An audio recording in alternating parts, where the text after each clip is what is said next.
Дорогие друзья, от всей души поздравляю вас со столетним юбилеем Удмуртской республики. Символично, что вы отмечаете его 4 ноября, в День народного единства. Именно здесь, в Нижнем Новгороде, более 4 веков назад, Кузьма Минин сказал слова, ставшие одним из символов России. «Купно заедино». Все вместе за одно дело. Только так мы можем добиться успеха. Удмуртия – очень важная часть общероссийского единства.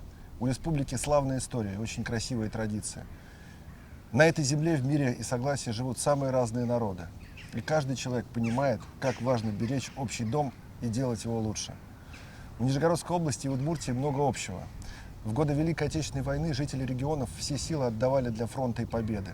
Без их труда был бы невозможен великий подвиг нашего народа. Уверен, что отношения между нашими регионами будут только укрепляться. В этот юбилей желаю Удмуртии и ее жителям благополучия и процветания. С праздником!